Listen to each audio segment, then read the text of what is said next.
नमस्कार। आपका स्वागत है। दोस्तों, गरुड़ पुराण के अनुसार मृत्यु से पूर्व मनुष्य को प्रकृति और उसके स्वयं के शरीर द्वारा ऐसे 7 सुनिश्चित संकेत मिलते हैं जो इस बात की उद्घोषणा करते हैं कि अब जीवात्मा का इस भौतिक देह से विदा लेने का समय सन्निकट आ गया है।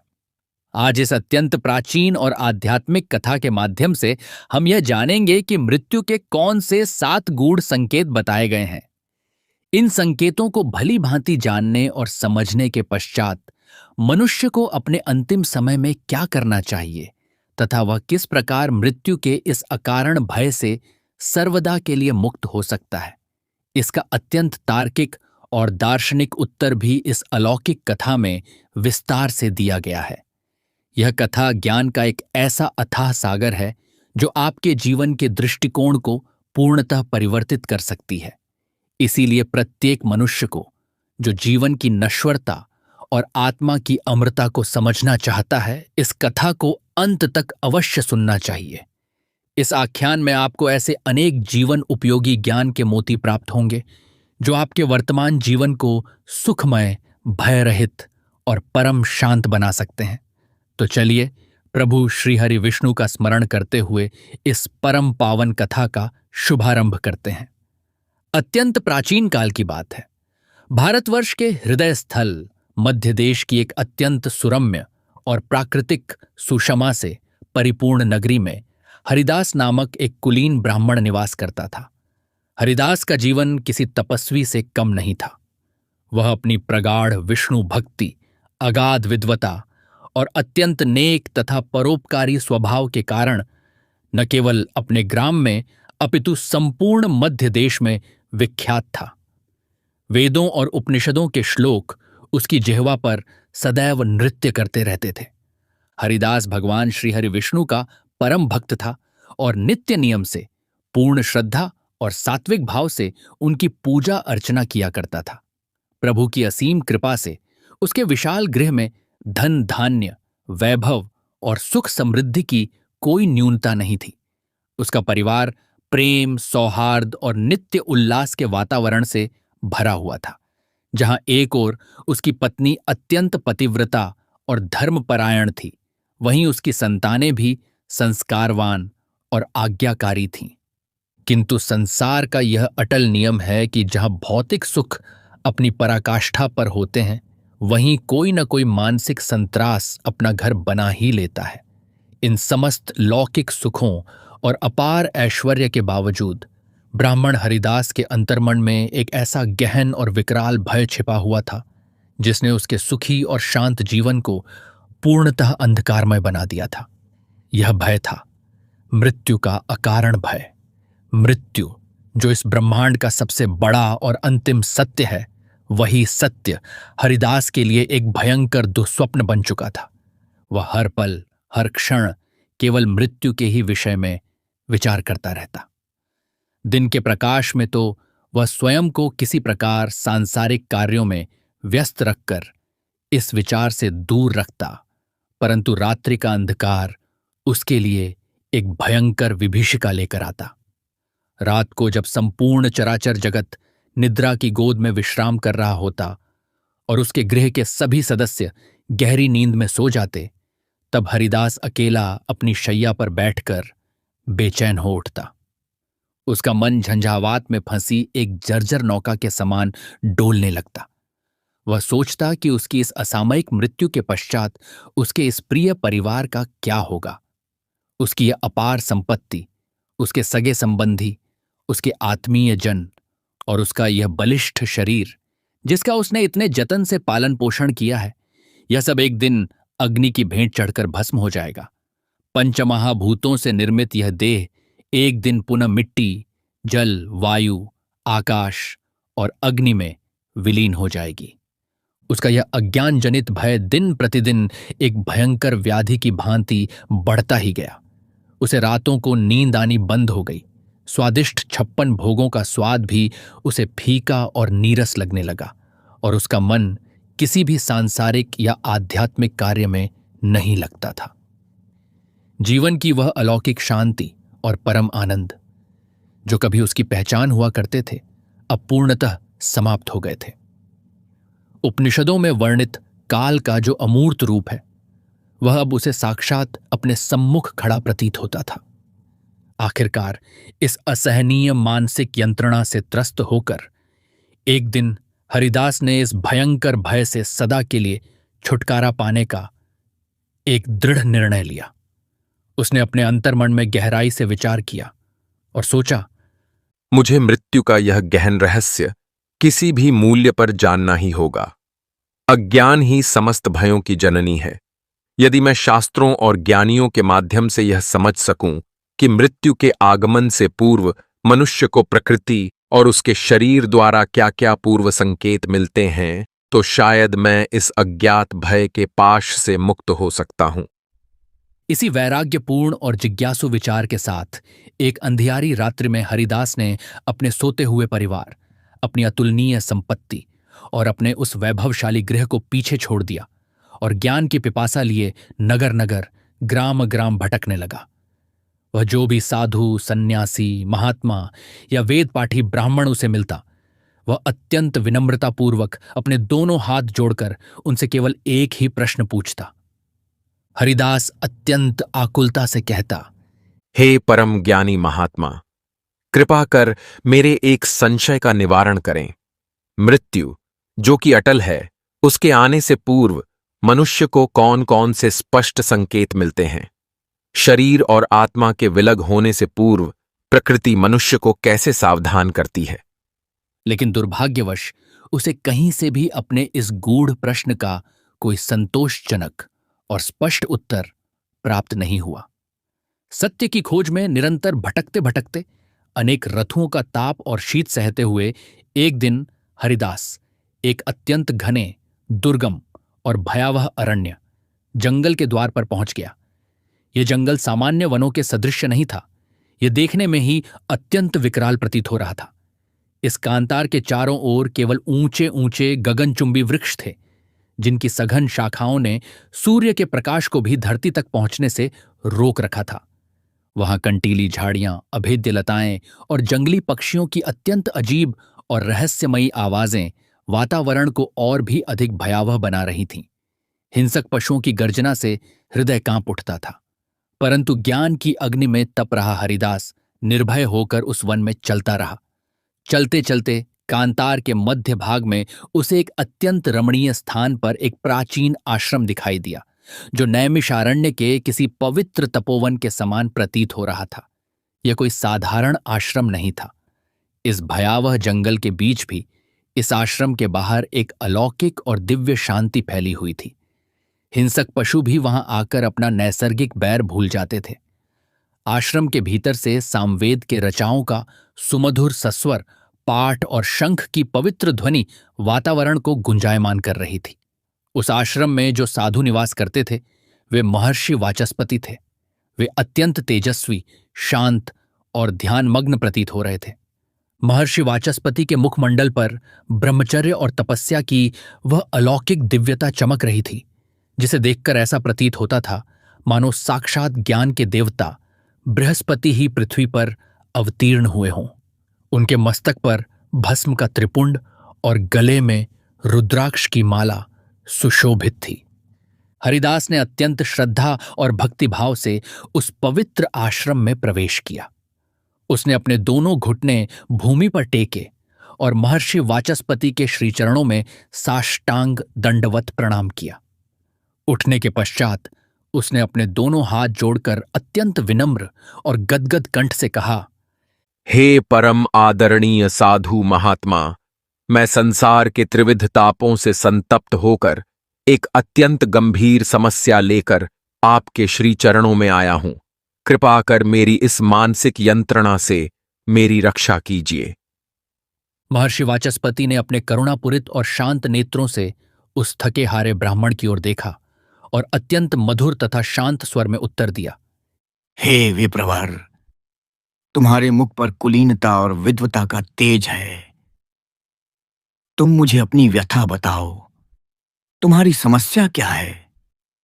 तुम इतने चिंतित, भयभीत और जीवन से थके हुए क्यों प्रतीत हो रहे हो? हरिदास ने अश्रुपूर्ण नेत्रों और कांपते हुए अधरों से अपनी व्यथा व्यक्त करना प्रारंभ किया। उसने कहा, हे त्रिकालदर्शी साधु महाराज, मैं जीवन के समस्त सुखों को भोगने के पश्चात भी मृत्यु के अकारण भय से अत्यधिक परेशान हूं। इस भयंकर भय के कारण मुझे न तो रातों को नींद आती है और न ही 56 भोगों का भोजन अच्छा लगता है। मैं दिन रात उठते बैठते केवल मृत्यु की विभीषिका के बारे में ही सोचता रहता हूं। मेरी आत्मा इस संत्रास से कांपती रहती है। महर्षि वाचस्पति ने अपने नेत्रों को तनिक संकुचित किया और अत्यंत गंभीर एवं दार्शनिक स्वर में पूछा, हे ब्राह्मण, मृत्यु का यह अकारण भय क्यों? जो देह उत्पन्न हुई है उसका नाश तो अटल है। गीता में भी भगवान श्री कृष्ण ने कहा है कि आत्मा पुराने वस्त्रों के समान शरीर का त्याग करती है।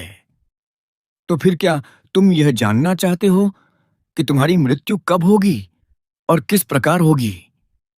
हरिदास ने त्वरित गति से अपना मस्तक हिलाते हुए उत्तर दिया, नहीं, हे परम ज्ञानी महाराज, मैं अपनी मृत्यु का समय नहीं जानना चाहता।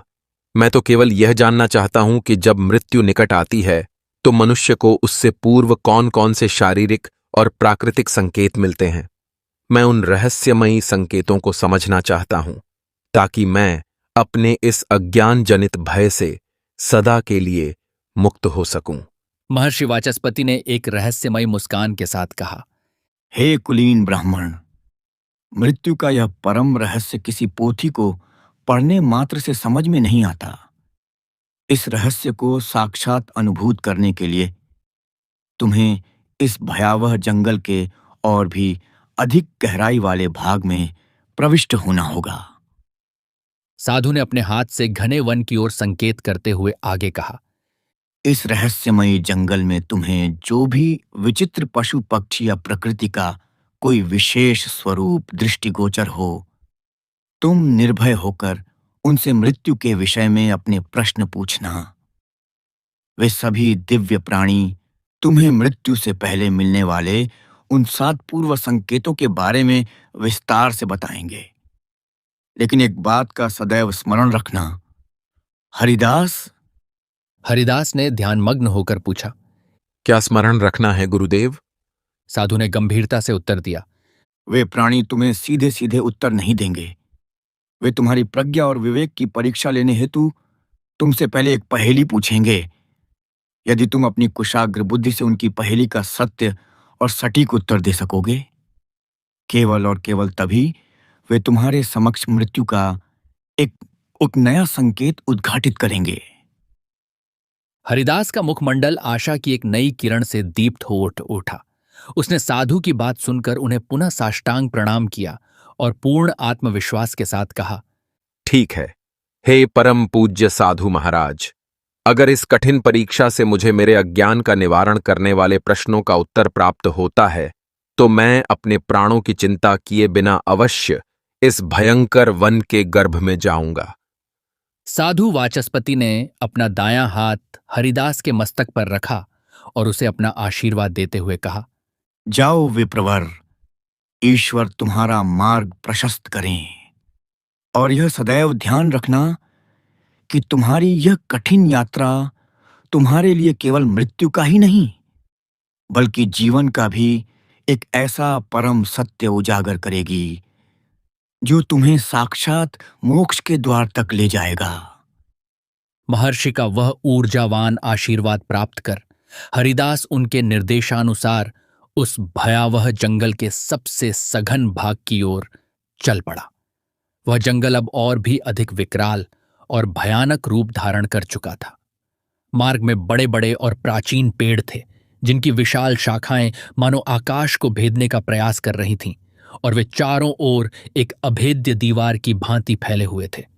उस अरण्य की हरी भरी किंतु कंटीली झाड़ियों के बीच एक डरावनी और कंपा देने वाली चुप्पी छाई हुई थी। यदाकदा जंगली जानवरों की चीखें और हिंसक पशुओं की गर्जनाएं उस नीरव वातावरण को छिन्न भिन्न कर उसे और भी अधिक भयावह बना रही थीं। परंतु हरिदास अब मृत्यु के भय से नहीं, बल्कि ज्ञान की उत्कंठा से संचालित हो रहा था। हरिदास उस भयानक और अंधकारमय जंगल में धीरे धीरे अत्यंत सतर्कतापूर्वक आगे बढ़ रहा था। उसके चारों ओर ऊंचे ऊंचे पेड़ों का एक अत्यंत सघन घेरा बन चुका था, जहां सूर्य की किरणें भी मार्ग भूल जाती थीं। चलते चलते अचानक उसकी दृष्टि एक अति विशालकाय और पुरातन पेड़ पर पड़ी। यह कोई साधारण वृक्ष नहीं था। उस महावृक्ष की शाखाएं किसी चक्रवर्ती सम्राट के विशाल मुकुट की तरह चारों दिशाओं में फैली हुई थीं। उसका तना इतना अधिक मोटा और विशाल था कि यदि 10 बलिष्ठ पुरुष भी अपनी बाहें फैलाकर उसे घेरना चाहें तो वे उसे घेर नहीं सकते थे। उस प्राचीन पेड़ के चारों ओर एक अत्यंत रहस्यमयी और नीले रंग की आभा स्पंदित हो रही थी। हरिदास को ऐसा स्पष्ट प्रतीत हो रहा था जैसे वह वृक्ष एक जीवित प्राणी की भांति उसे ही एकटक देख रहा हो। जैसे ही हरिदास उस रहस्यमयी पेड़ के समीप पहुंचा, सहसा उस पेड़ के तने से एक अत्यंत गहरी मेघगर्जना के समान किंतु धीमी आवाज गूंजी। उस ध्वनि ने पूछा, हे मृत्युलोक के ब्राह्मण, तुम कौन हो और इस दुर्गम वन में अपने प्राण हथेली पर रखकर क्यों आए हो?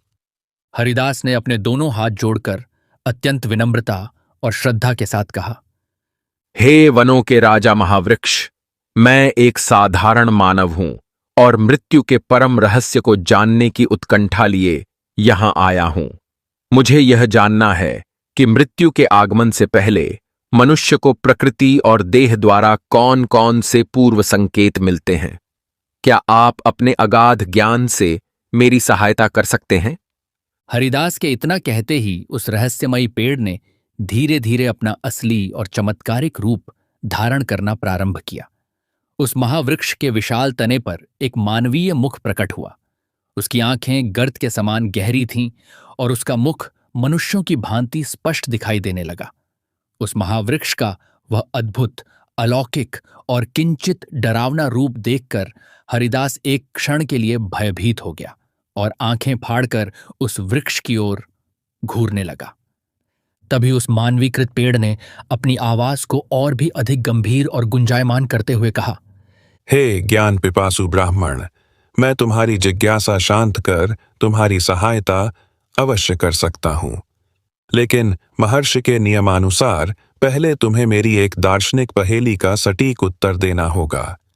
यदि तुम अपने विवेक से सही उत्तर दोगे तो मैं तुम्हें मृत्यु से पूर्व मिलने वाला प्रथम संकेत विस्तार पूर्वक बताऊंगा। हरिदास ने अपने भय पर नियंत्रण पाया और पूर्ण आत्मविश्वास से अपना मस्तक ऊंचा करते हुए कहा, हे प्रज्ञावान वृक्ष, आप निःसंकोच अपनी पहेली पूछें।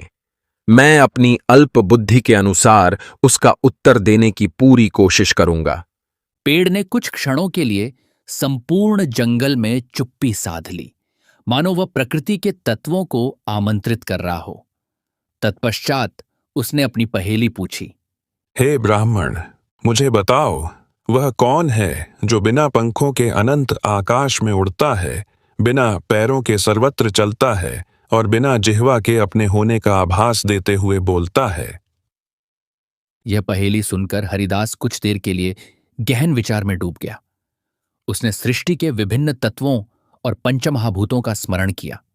उसने चारों ओर देखना शुरू किया और अचानक उसका ध्यान उस समय वन में बह रही अत्यंत शीतल और तीव्र हवा पर गया, जो पत्तों को झकझोर रही थी और ध्वनि उत्पन्न कर रही थी। कुछ ही क्षणों बाद उसके मुख पर एक विजयी मुस्कान तैर गई।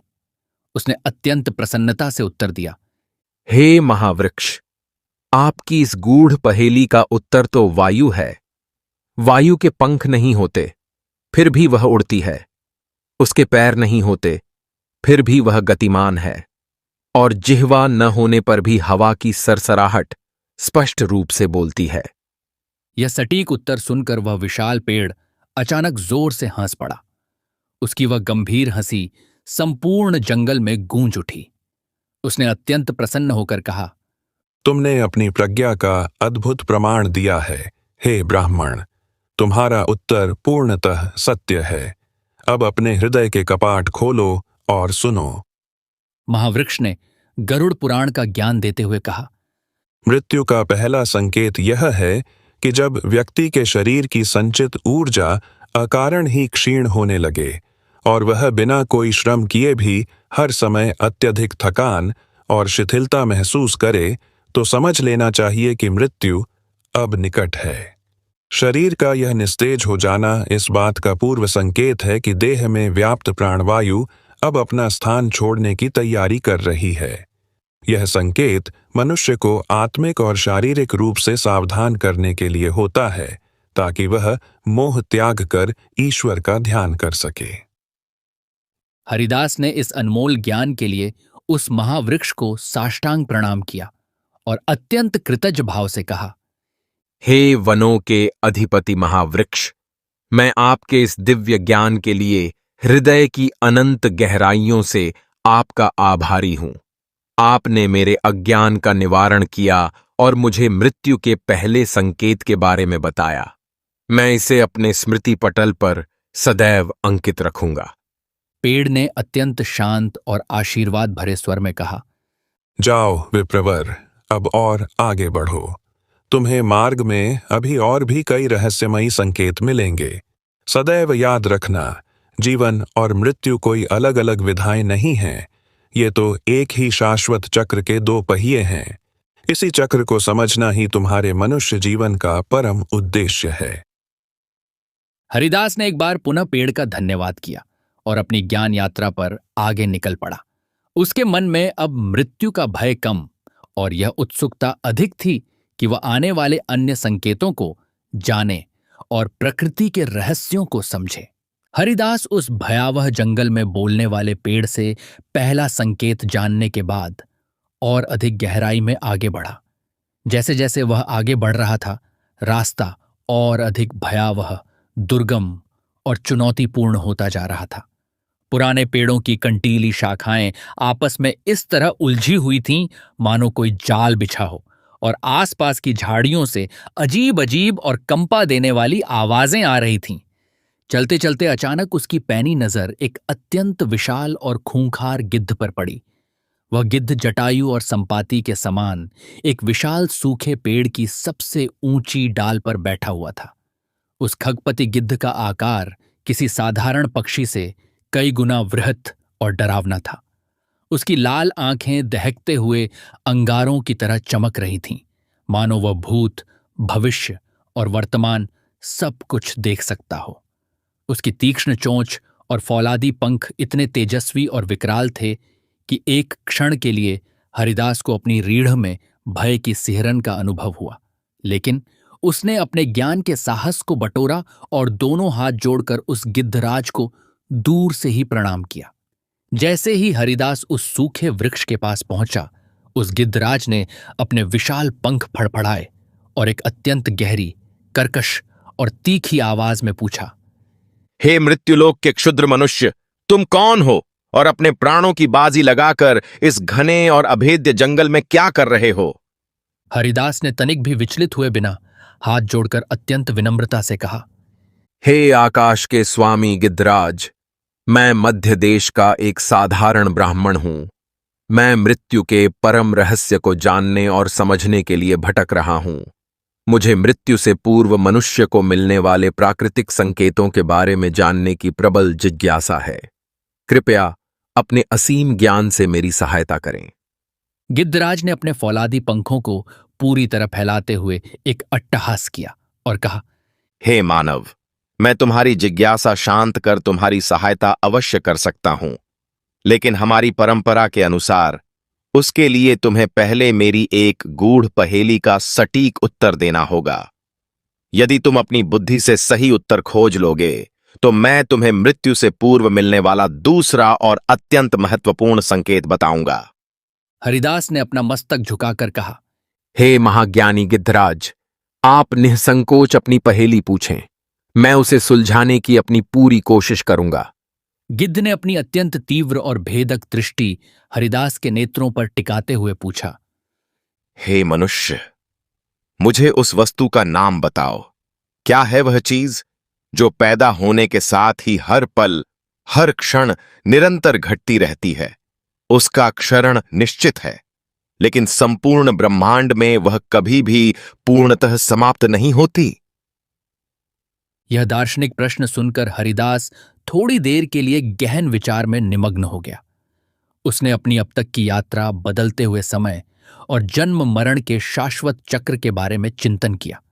वह समझ गया कि यह पहेली जीवन की अवधि से जुड़ी है। कुछ ही क्षणों बाद उसने मुस्कुराते हुए अत्यंत विश्वास के साथ उत्तर दिया। हे गिद्ध महाराज, आपकी पहेली का उत्तर समय अथवा काल है। किसी भी प्राणी का समय उसके जन्म के साथ ही व्यतीत होना यानी कम होना शुरू हो जाता है, लेकिन कालचक्र अत्यंत अनंत है और यह ब्रह्मांड के लिए कभी समाप्त नहीं होता। हरिदास का यह अत्यंत बुद्धिमत्तापूर्ण उत्तर सुनकर गिद्धराज ने अपनी तीखी और कर्कश आवाज में हंसते हुए कहा, तुमने बिल्कुल सही और सटीक उत्तर दिया है।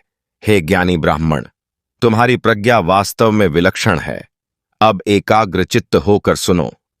गिद्धराज ने गरुड़ पुराण के पन्नों का रहस्य खोलते हुए कहा, मृत्यु का दूसरा पूर्व संकेत यह है कि जब व्यक्ति की इंद्रियां अपने भौतिक विषयों से संपर्क तोड़ने लगें, विशेषकर जब मनुष्य के सुनने और देखने की शक्ति अत्यंत कमजोर होने लगे, जब किसी व्यक्ति को आकाश में अरुंधति तारा या ध्रुव तारा दिखाई देना बंद हो जाए, जब उसे सूर्य या चंद्रमा की रोशनी भी दिखाई न दे, और यहां तक कि जब उसे अपने आसपास बैठे अपने प्रियजन भी स्पष्ट दिखाई न दें, तो समझ लेना चाहिए कि काल उसके बहुत निकट आ चुका है।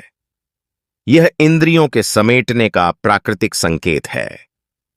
हरिदास ने ध्यानपूर्वक गिद्धराज की इस अत्यंत गूढ़ बात को सुना और उसे साष्टांग प्रणाम करते हुए अत्यंत कृतज्ञता से कहा, हे दृष्टि के स्वामी, महाज्ञानी गिद्धराज, मैं आपके इस परम ज्ञान का आजीवन आभारी रहूंगा। आपने मुझे मृत्यु के दूसरे संकेत के बारे में बताया, जो मेरे अज्ञान को दूर करने के लिए अत्यंत महत्वपूर्ण है। गिद्धराज ने आकाश की ओर उड़ान भरने से पूर्व अपने पंख झटकते हुए कहा, हे विप्र, सदैव याद रखना, जीवन और मृत्यु के बीच जो एक सूक्ष्म संतुलन है, उसे समझने के लिए इन प्राकृतिक संकेतों का ज्ञान होना अति आवश्यक है। अब तुम अपने मार्ग पर आगे बढ़ो, क्योंकि तुम्हारी यह ज्ञान यात्रा अभी पूरी नहीं हुई है। हरिदास ने उस अलौकिक गिद्ध का पुनः धन्यवाद किया और अपने कंटकाकीर्ण मार्ग पर आगे चल पड़ा। उसके मन में अब और अधिक आध्यात्मिक जिज्ञासा उत्पन्न हो गई थी कि आने वाले अन्य संकेत मृत्यु के कौन से नए रहस्य खोलेंगे। उस भयंकर जंगल की यह लंबी यात्रा उसे हर पल, हर कदम पर मृत्यु के शाश्वत सत्य के और अधिक करीब ला रही थी। जैसे जैसे हरिदास आगे बढ़ा, जंगल का वह कच्चा मार्ग अब पहले से भी अधिक कठिन और दुर्गम हो गया था। जमीन पर गिरी सूखी पत्तियों और झाड़ियों में अजीब सी सरसराहट हो रही थी, मानो कोई अदृश्य शक्ति उसका पीछा कर रही हो। वातावरण में एक अत्यंत गहरी और कंपाने वाली नीरवता थी। चलते चलते सहसा हरिदास की दृष्टि एक छोटे से खुले मैदान में खड़े एक गर्दभ पर पड़ी। गधा एक अत्यंत प्राचीन बरगद के पेड़ की घनी छाया में बिल्कुल शांत खड़ा था। सामान्यतः गधे को अज्ञानता का प्रतीक माना जाता है, किंतु इस गर्दभ की आंखों में एक विलक्षण चमक और अत्यंत गहरी आध्यात्मिक शांति झलक रही थी।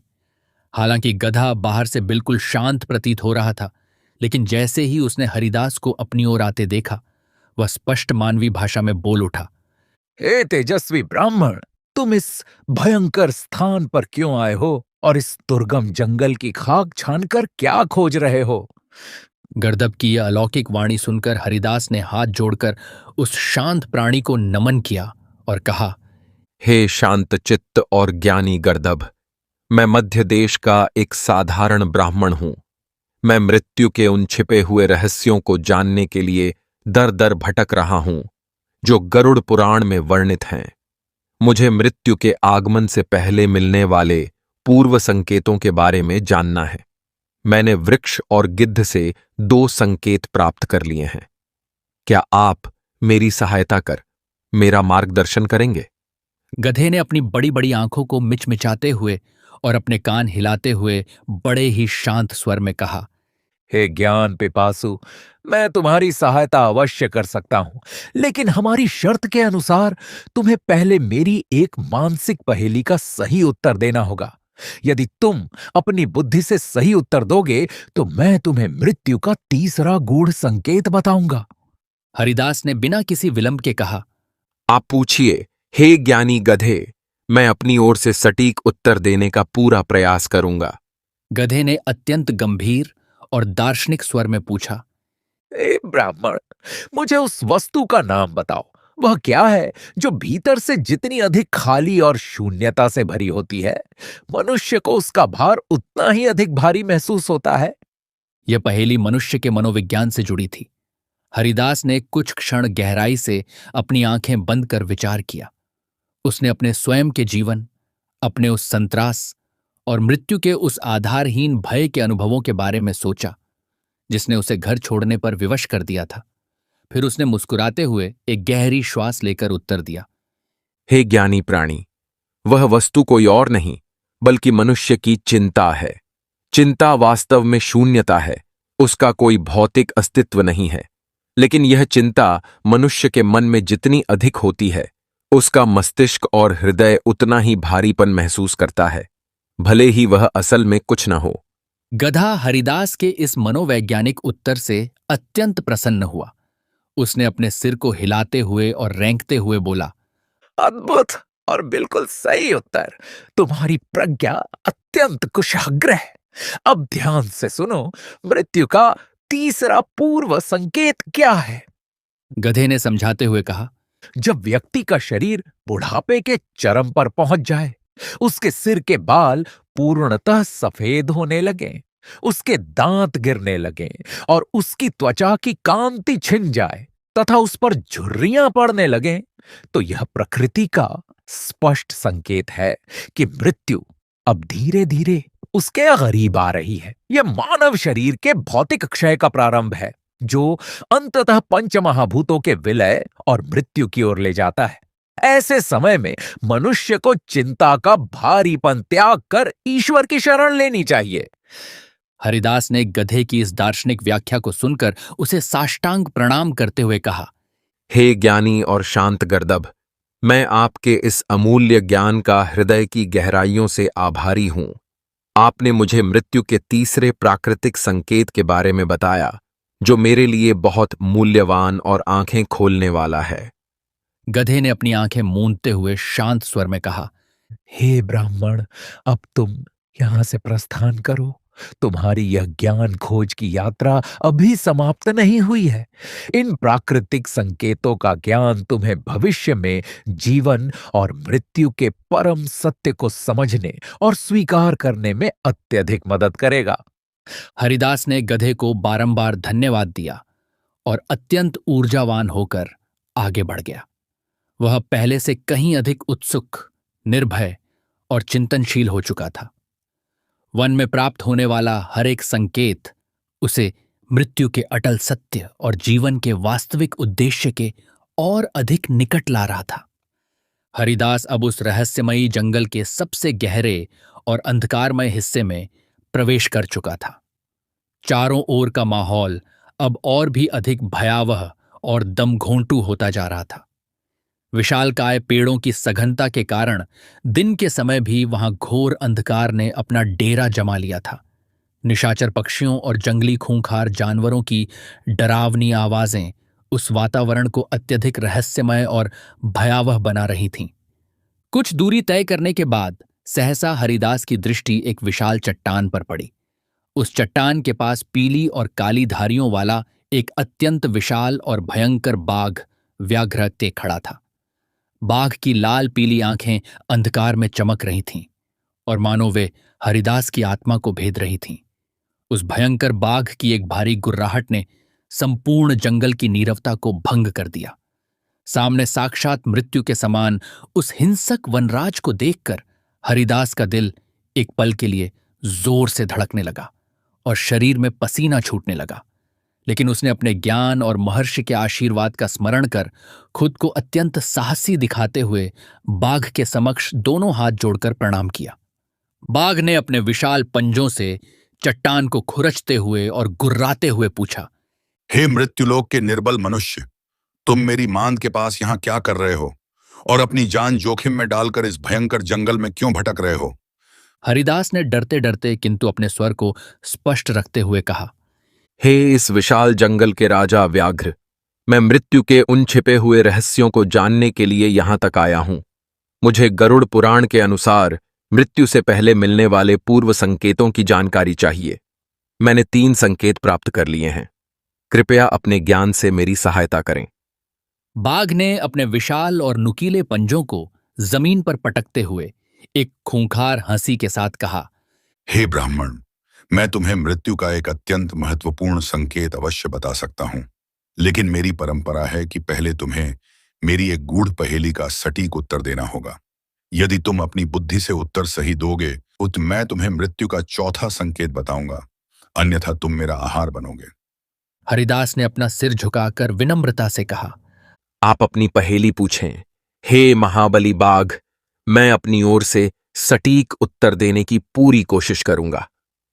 बाघ ने अपनी अत्यंत गहरी और गूंजती हुई आवाज में पूछा, हे ब्राह्मण, मुझे बताओ, वह क्या है जो देखने में तो बिल्कुल खाली और शून्यता से भरा प्रतीत होता है, लेकिन वास्तव में वह अपने विशाल भीतर संपूर्ण ब्रह्मांड और सब कुछ समेटे हुए है?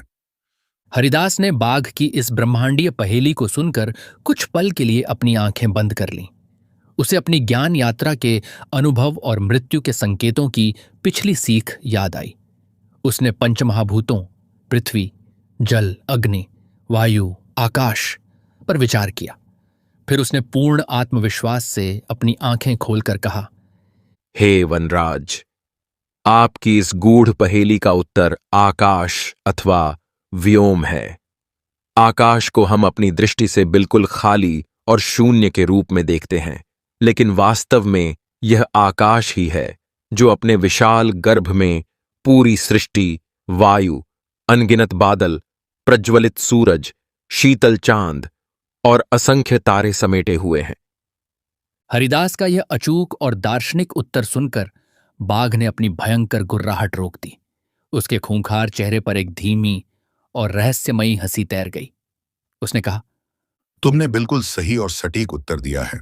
हे ब्राह्मण, तुम्हारी बुद्धि वास्तव में आकाश की भांति ही विशाल है। अब ध्यान से सुनो, मृत्यु का चौथा संकेत क्या है? बाघ ने गरुड़ पुराण का रहस्य बताते हुए कहा, जब किसी व्यक्ति की मृत्यु अत्यंत निकट आ जाती है तो उसके शरीर की त्वचा का रंग अचानक परिवर्तित होने लगता है और चेहरे का ओज या तेज पूर्णतः समाप्त हो जाना, तेजहीन हो जाना मृत्यु के सन्निकट आने का एक अत्यंत महत्वपूर्ण भौतिक संकेत है। यह प्राकृतिक संकेत इस बात को दर्शाता है कि शरीर की संचित जीवन ऊर्जा अब क्षीण हो रही है, शरीर से अग्नि और जल तत्व का नाश हो रहा है और जीवात्मा धीरे धीरे इस नश्वर शरीर से विदा लेने की अपनी अंतिम तैयारी कर रही है। ऐसे में जब व्यक्ति जल, तेल या दर्पण में देखे तो उसे अपना चेहरा भी धुंधला या किसी और का प्रतीत होता है। हरिदास ने बाघ के इस अद्भुत ज्ञान को ग्रहण किया और उस महाबली को प्रणाम करते हुए अत्यंत कृतज्ञता से कहा, हे महाबली वनराज, मैं आपके इस उत्कृष्ट ज्ञान के लिए आपका सदैव आभारी रहूंगा। आपने मुझे मृत्यु का जो चौथा संकेत बताया है, वह मेरे अज्ञान के अंधकार को मिटाने के लिए अत्यंत मूल्यवान है। बाघ ने अपनी चमकती हुई पीली आंखों से उस ज्ञानी ब्राह्मण को देखा और शांत स्वर में कहा, हे विप्र, हमेशा याद रखना, मृत्यु केवल जीवन का एक अंत नहीं है, बल्कि यह जीवात्मा के लिए एक नए शरीर और एक नई यात्रा की शुरुआत है। अब तुम यहां से आगे बढ़ो, तुम्हें अभी और भी बहुत कुछ सीखना और समझना है। हरिदास ने बाघ का हृदय से धन्यवाद किया और अपनी रोमांचक यात्रा पर आगे की ओर बढ़ गया। वह रहस्यमयी जंगल अब और भी अधिक गहराई और दिव्यता में प्रवेश कर चुका था और हरिदास की जिज्ञासा मृत्यु के इन अद्भुत संकेतों को लेकर अपनी चरम सीमा पर पहुंच गई थी। उसकी यह ज्ञान यात्रा उसे हर कदम पर मृत्यु के उस अटल सत्य के और अधिक करीब ला रही थी। बाघ के क्षेत्र से आगे निकलने पर वन का वातावरण अब पहले से भी अधिक रहस्यमय, पवित्र और अलौकिक रूप से शांत हो गया था। बड़े बड़े और प्राचीन वृक्षों के बीच से गुजरती हुई एक संकरी पगडंडी उसे जंगल के और अधिक भीतरी भाग में ले जा रही थी। जंगल के इस विशेष भाग में वातावरण अजीब सा था। वह न तो डरावना था और न ही सामान्य, बल्कि ऐसा प्रतीत होता था जैसे यह स्थान किसी अदृश्य दिव्यता और ईश्वरीय आभा से भरपूर हो। कुछ दूर उसी पगडंडी पर चलते चलते सहसा हरिदास की दृष्टि एक अत्यंत विशाल और मनमोहक गाय पर पड़ी। वह कोई साधारण गाय नहीं थी। उस गौमाता का रूप अत्यंत अलौकिक और दिव्य था। उनका संपूर्ण शरीर किसी स्वर्णिम आभा से चमक रहा था, मानो साक्षात कामधेनु स्वर्ग से उतर आई हों। उनकी बड़ी बड़ी आंखों में एक अत्यंत गहरी करुणा, वात्सल्य और शांति झलक रही थी। वह गौमाता बिल्कुल शांत खड़ी थीं, मानो वह अपने चारों ओर व्याप्त प्रकृति का हर रहस्य भली भांति जानती हों। हरिदास को गौमाता के इस अत्यंत अलौकिक और दिव्य रूप को देखकर अपने संतप्त हृदय में एक अलग ही शीतलता और शांति का अनुभव हुआ। उसने तुरंत आगे बढ़कर गौमाता के श्रीचरणों में साष्टांग प्रणाम किया और अत्यंत विनम्रता तथा भक्तिभाव से कहा, हे विश्व का पालन करने वाली गौमाता, मैं मृत्यु के परम रहस्य को समझने के लिए दर दर भटक रहा हूं। मैंने इस भयंकर जंगल में अब तक 4 महत्वपूर्ण संकेत प्राप्त किए हैं, लेकिन ज्ञान की यह श्रृंखला अभी अधूरी है। अब मुझे आपकी असीम कृपा और सहायता चाहिए। क्या आप मुझे मृत्यु से पहले मिलने वाले किसी अन्य संकेत के बारे में बता सकती हैं? गौमाता ने अपने अत्यंत शांत, वात्सल्यपूर्ण और करुणामय स्वर में हरिदास से कहा, हे कुलीन ब्राह्मण, तुम्हारा संकल्प अत्यंत दृढ़ है।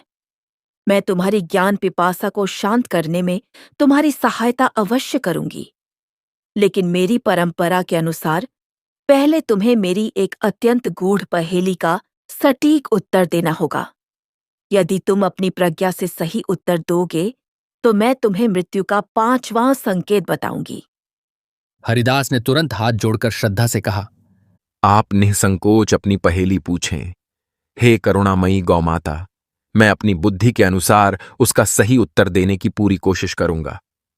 गाय ने अपनी बड़ी और कोमल आंखों को झपकाते हुए अत्यंत मधुर स्वर में पूछा, हे ब्राह्मण, मुझे बताओ, वह कौन सा ऐसा अमूल्य अमृत है जो बिना पिए ही मनुष्य के जीवन को बनाए रखता है और जिसे बिना देखे ही हर प्राणी अपने भीतर ग्रहण करता है, क्योंकि वह जीवन के लिए परम आवश्यक है? हरिदास ने इस दार्शनिक पहेली को सुनकर थोड़ी देर आंखें मूंदकर सोचा। उसने अपने जीवन, शरीर की कार्यप्रणाली और प्रकृति के तत्वों के बारे में गहराई से विचार किया। उसे उत्तर शीघ्र ही स्पष्ट हो गया। उसने अपनी आंखें खोलीं और अत्यंत हर्षित होकर कहा, हे विश्वमाता, यह अमृत कोई और नहीं बल्कि प्राणवायु अथवा हमारी श्वास है। बिना अन्न या जल के मनुष्य कुछ दिन जीवित रह सकता है, किंतु बिना प्राणवायु के कोई भी प्राणी एक पल भी जीवित नहीं रह सकता। यह वायु रूपी अमृत दिखाई नहीं देता, फिर भी यह जीवन का मूल आधार है। गौमाता हरिदास के इस सत्य और कुशाग्र उत्तर से अत्यंत प्रसन्न हुई। उन्होंने अपना सिर हिलाया और आशीर्वाद देते हुए कहा, बिल्कुल सही उत्तर, हे ब्राह्मण।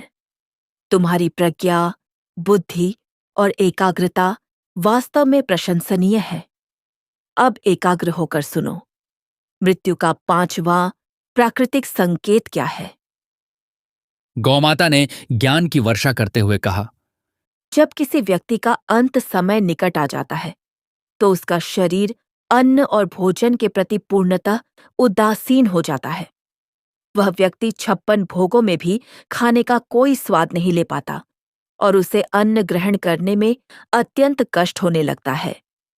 उसे किसी भी व्यंजन की सुगंध या स्वाद का अनुभव होना बंद हो जाता है।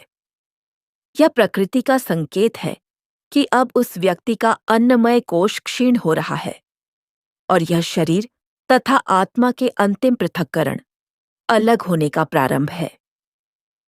हरिदास ने अत्यंत ध्यानपूर्वक गौमाता के इन अमृत वचनों को सुना और उनके श्रीचरणों में पुनः प्रणाम करते हुए गदगद कंठ से कहा, हे विश्वमाता, मैं आपके इस दिव्य और वैज्ञानिक ज्ञान के लिए जीवन भर आपका आभारी रहूंगा। आपने मुझे मृत्यु के एक और अत्यंत महत्वपूर्ण संकेत से अवगत कराया है। यह ज्ञान मेरे अज्ञान रूपी अंधकार को नष्ट करने के लिए अत्यंत मूल्यवान है। गौमाता ने अपने चेहरे पर एक ममता भरी मुस्कान लाते हुए हरिदास से कहा, जाओ, हे ब्राह्मण, तुम्हारी यह ज्ञान की यात्रा अब भी पूरी तरह समाप्त नहीं हुई है। अब यहां से आगे बढ़ो और मृत्यु के परम सत्य को पूर्णता से समझने का प्रयास करो। सदैव याद रखो, केवल ज्ञान और यथार्थ समझ से ही जीवन और मृत्यु के इस अटल चक्र को सहजता से स्वीकार करना संभव होता है। अज्ञान ही भय का मूल है। हरिदास ने गौमाता का बारंबार धन्यवाद किया और उनके आशीर्वाद की ऊर्जा को ग्रहण कर अपनी अंतिम यात्रा पर आगे बढ़ गया। उसके अंतर्मन में अब और अधिक आध्यात्मिक उत्सुकता थी। प्रकृति द्वारा दिया गया हर एक संकेत उसे जीवन और मृत्यु के बीच छिपे उन गहरे रहस्यों को समझने के लिए प्रेरित कर रहा था, जिनसे सामान्य मनुष्य सदा अनभिज्ञ रहता है। थोड़ी दूर आगे पगडंडी पर चलने के बाद हरिदास की दृष्टि एक अत्यंत आकर्षक और हरे रंग के सुंदर तोते शुकराज पर पड़ी। वह शुकराज एक अत्यंत ऊंचे और हरे भरे पेड़ की डाल पर बैठा हुआ था। उस तोते के गले में एक लाल रंग की सुंदर कंठी बनी हुई थी। उसकी आंखों में किसी महान तपस्वी जैसी चमक और उसकी चाल ढाल में एक अद्भुत और अलौकिक आत्मविश्वास था। उसे देखकर ऐसा प्रतीत हो रहा था कि वह केवल एक साधारण पक्षी नहीं है, बल्कि वह किसी विशेष ईश्वरीय ज्ञान का स्रोत हो। जैसे ही हरिदास ने उस दिव्य पक्षी को देखा, वह शुकराज स्पष्ट मानवीय भाषा में बोल पड़ा, हे ज्ञान पिपासु ब्राह्मण, तुम कौन हो और अपनी सुख सुविधाओं को त्याग कर इस दुर्गम जंगल में क्यों भटक रहे हो? हरिदास ने अत्यंत आश्चर्य और श्रद्धा के साथ अपने हाथ जोड़कर उस तोते को प्रणाम किया और कहा, हे महाज्ञानी शुकराज, मैं मध्य देश का निवासी हूं और मृत्यु के उन अटल रहस्यों को समझने के लिए इस भयानक जंगल में भटक रहा हूं। मैंने विभिन्न दिव्य प्राणियों से अब तक 5 पूर्व संकेत प्राप्त किए हैं और अब आपसे सहायता की अपेक्षा करता हूं। कृपया अपने ज्ञान के भंडार से मुझे मृत्यु से पहले मिलने वाले किसी अन्य महत्वपूर्ण संकेत के बारे में बताइए। तोते ने अपनी गर्दन को एक अत्यंत चतुर मुद्रा में इधर उधर घुमाते हुए कहा, हे ब्राह्मण, मैं तुम्हारी सहायता अवश्य कर सकता हूं, लेकिन उसके लिए तुम्हें मेरी एक मानसिक पहेली का सटीक उत्तर देना होगा।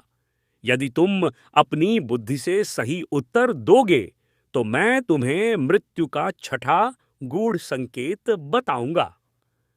हरिदास ने अत्यधिक उत्सुकता और उत्साह से कहा, आप अपनी पहेली पूछें, हे ज्ञानी तोते।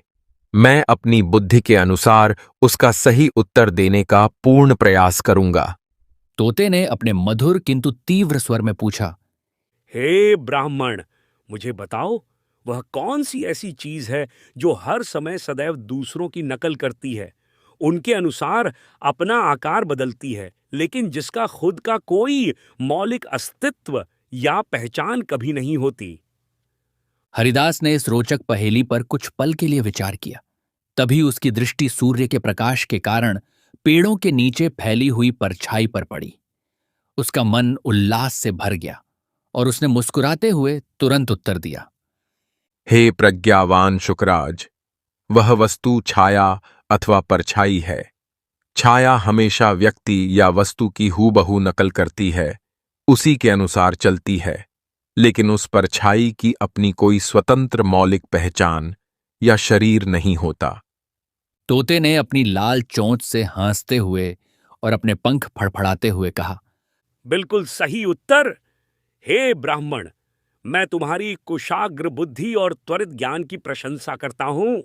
अब अपना ध्यान केंद्रित करो और सुनो, मृत्यु का छठा पूर्व संकेत क्या है?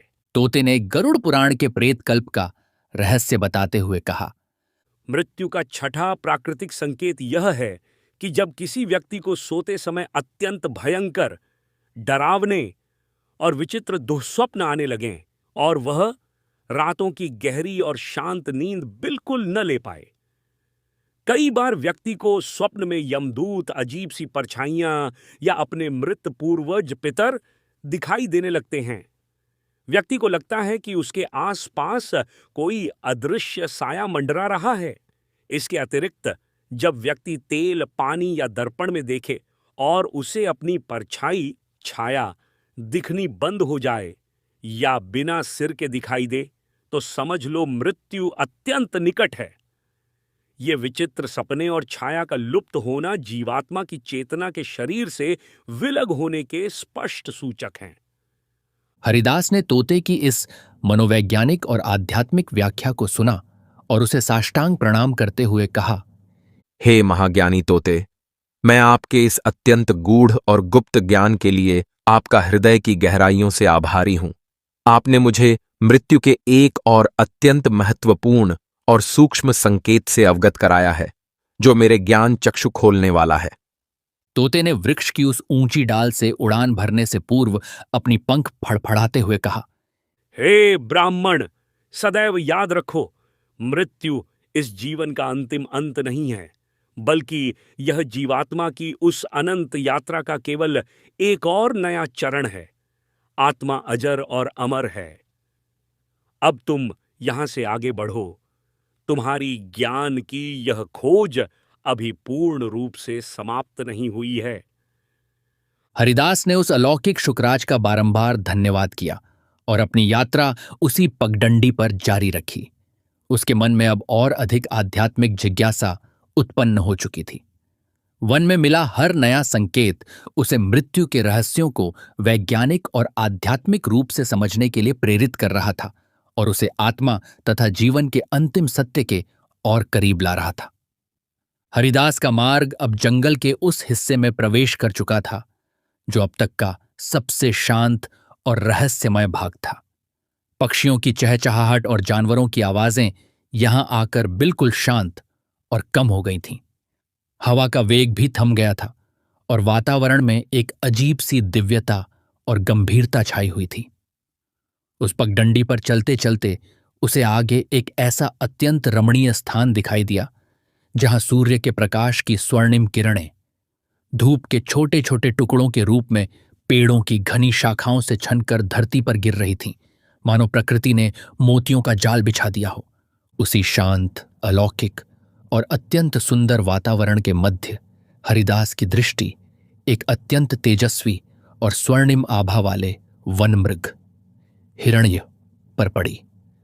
उस हिरण का अलौकिक स्वरूप ऐसा था जैसे वह साक्षात वन देवता हो और जंगल के सभी रहस्यों का जाता हो। उसकी बड़ी बड़ी आंखें चमक रही थीं, उसके सींग किसी राजमुकुट के समान प्रतीत हो रहे थे और उसकी चाल में एक अपार गरिमा और आत्मविश्वास झलक रहा था। वह अत्यंत सुंदर और ध्यानमग्न दिखाई दे रहा था। हरिदास ने अपनी यात्रा के इस अंतिम चरण में उस तेजस्वी हिरण को घुटने टेक कर साष्टांग प्रणाम किया और अत्यंत गदगद कंठ से कहा, हे दिव्य वनमृग, मैं मध्य देश से आया एक अत्यंत साधारण और ज्ञान पिपासु ब्राह्मण हूं। मैं मृत्यु के उन परम रहस्यों को जानने और समझने के लिए यहां तक की कठिन यात्रा करके आया हूं। मैंने अब तक विभिन्न दिव्य प्राणियों से 6 अत्यंत महत्वपूर्ण संकेत प्राप्त किए हैं और अब ज्ञान की पूर्णता के लिए आपसे सहायता की अपेक्षा करता हूं। कृपया मुझे मृत्यु से पहले मिलने वाले अंतिम संकेत के बारे में बताकर मेरा उद्धार करें। हिरण ने अपनी स्वर्णिम गर्दन को मोड़ा और अत्यंत गंभीर तथा शांत स्वर में कहा, हे ज्ञानी ब्राह्मण, मैं तुम्हारी ज्ञान साधना से अत्यंत प्रसन्न हूं और तुम्हारी सहायता अवश्य कर सकता हूं। लेकिन मेरी अंतिम शर्त है कि तुम्हें मेरी एक अंतिम और सबसे महत्वपूर्ण पहेली का सटीक उत्तर देना होगा। यदि तुम अपनी बुद्धि से सही उत्तर दोगे तो मैं तुम्हें मृत्यु का 7वां और अंतिम परम संकेत बताऊंगा। हरिदास ने पूर्ण आत्मविश्वास और दृढ़ता के साथ कहा, आप निसंकोच अपनी पहेली पूछें। हे अलौकिक वनमृग, मैं अपनी प्रज्ञा से उत्तर देने की पूरी कोशिश करूंगा।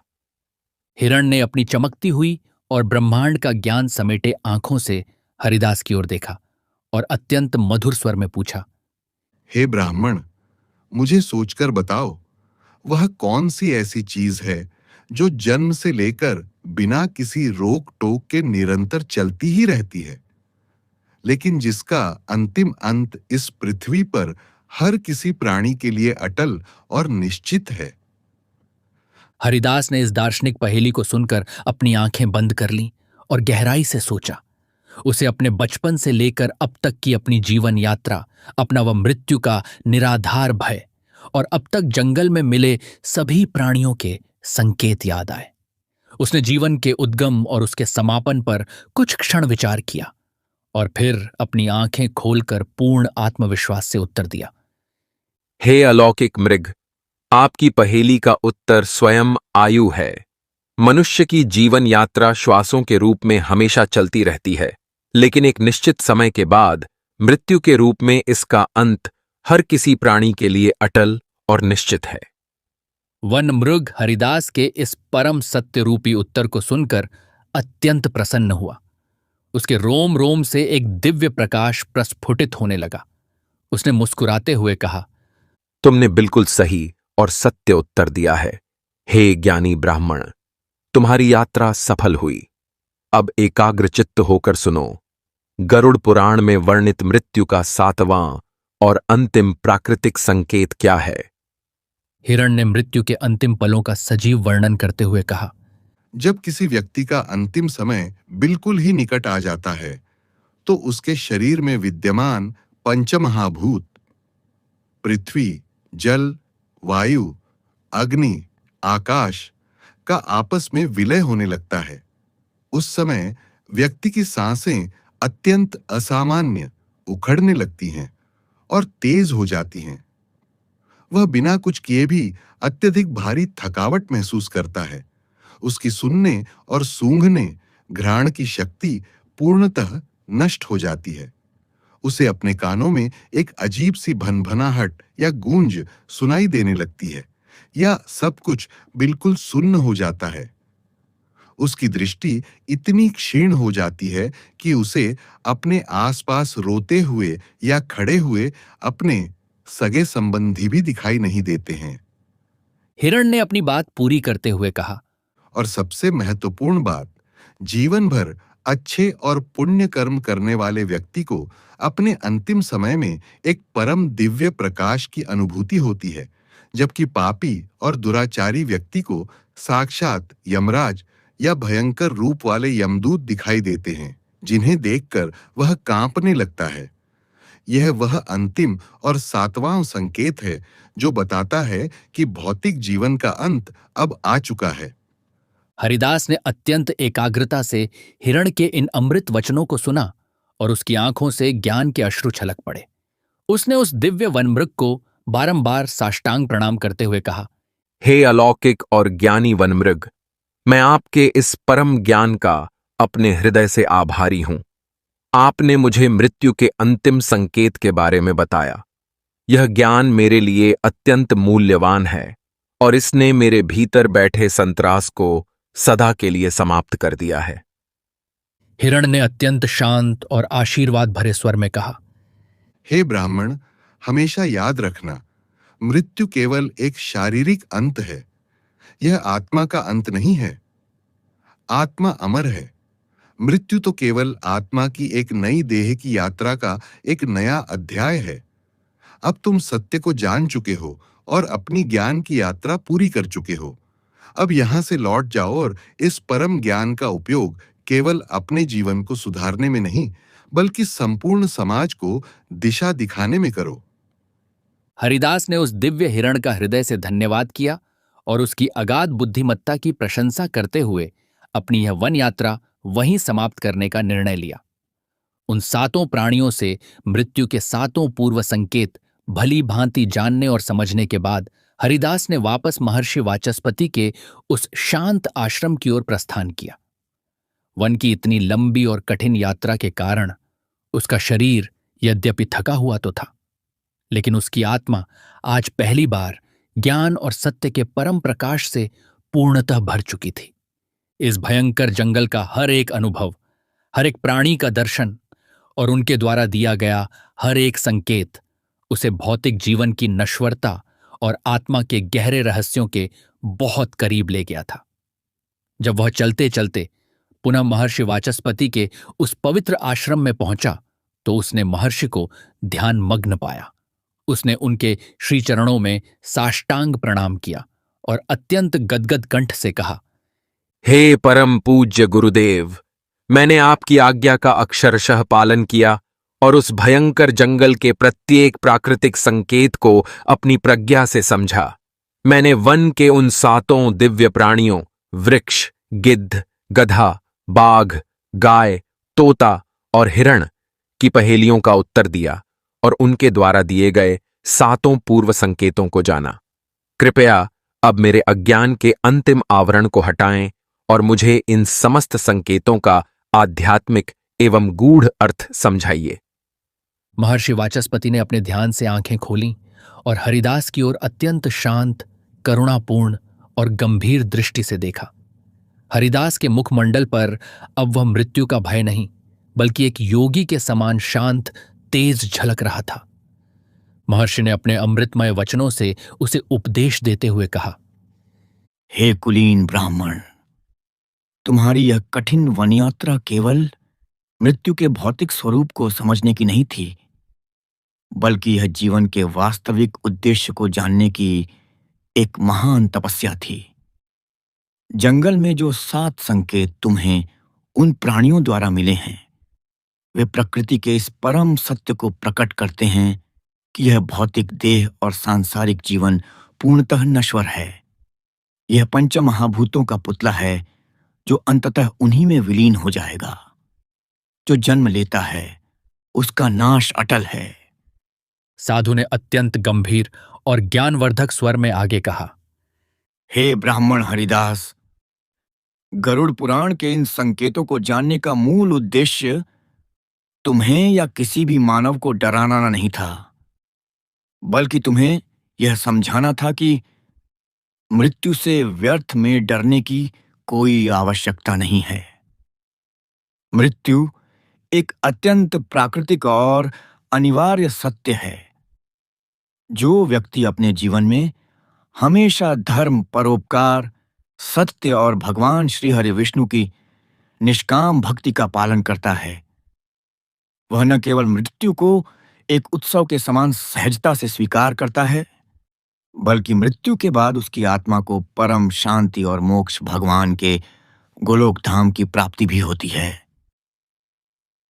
महर्षि ने संसार के कटु सत्य को उजागर करते हुए कहा, हे विप्र, मृत्यु का यह भयंकर भय केवल उस अज्ञानी को होता है जिसने अपने संपूर्ण जीवन को पाप कर्मों, ईर्ष्या, लालच और मोह माया में व्यर्थ बिताया हो।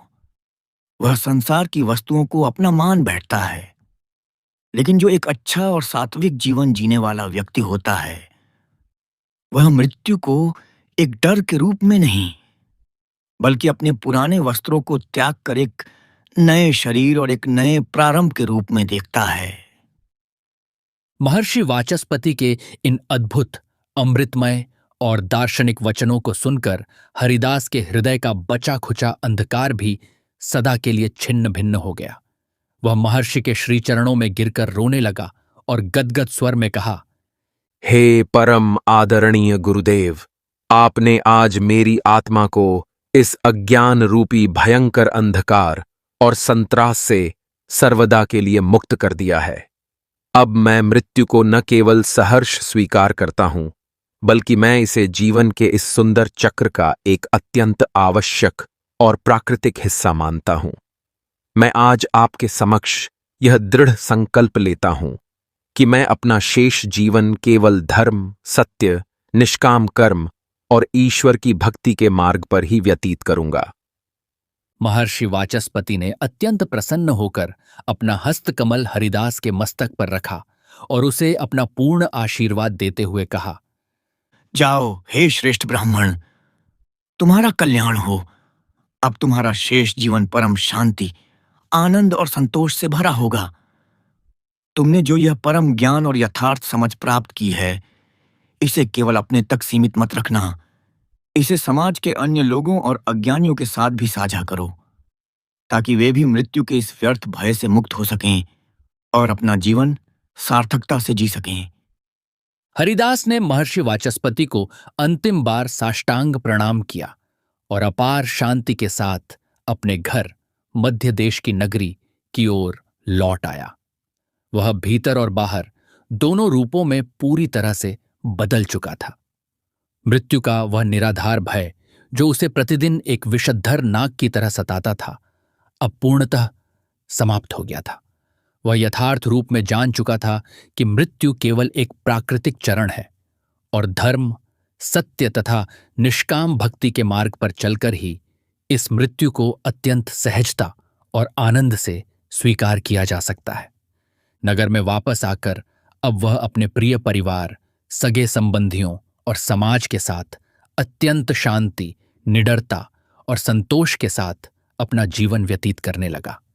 उसके जीवन में अब न केवल आध्यात्मिकता का एक परम प्रकाश था, बल्कि वह अपने नगर के अन्य लोगों को भी धर्म, सत्य और अच्छे कर्मों के मार्ग पर चलने के लिए निरंतर प्रेरित करने लगा। तो दोस्तों, ब्राह्मण हरिदास और उन सातों मानवीकृत प्राणियों की यह प्राचीन और अद्भुत कथा हमें यह परम शिक्षा सिखाती है कि मृत्यु से डरने या घबराने की तनिक भी आवश्यकता नहीं है। मनुष्य का यह जीवन अत्यंत दुर्लभ है और इसे व्यर्थ की चिंताओं में नहीं गंवाना चाहिए। हमें अपने जीवन को सदैव धर्म, सत्य, परोपकार और भगवान की भक्ति के साथ जीना चाहिए। यही अच्छे कर्म और ईश्वरीय भक्ति ही मनुष्य के लिए वास्तविक मोक्ष का एकमात्र मार्ग है। मृत्यु केवल एक अंत नहीं है, बल्कि यह तो उस जीवात्मा की अनंत और अलौकिक यात्रा का एक नया और सुंदर अध्याय है। जब समय आए तो मनुष्य को मृत्यु का आलिंगन उसी प्रकार करना चाहिए जैसे एक थका हुआ मनुष्य रात्रि में निद्रा का आलिंगन करता है। मुझे पूर्ण उम्मीद है कि ज्ञान और वैराग्य से परिपूर्ण यह अलौकिक कथा आपको बहुत पसंद आई होगी। दोस्तों, ज्ञान बांटने से बढ़ता है, अतः इस वीडियो को लाइक जरूर करें और अपने सभी मित्रों और परिवारजनों के साथ इसे शेयर करें।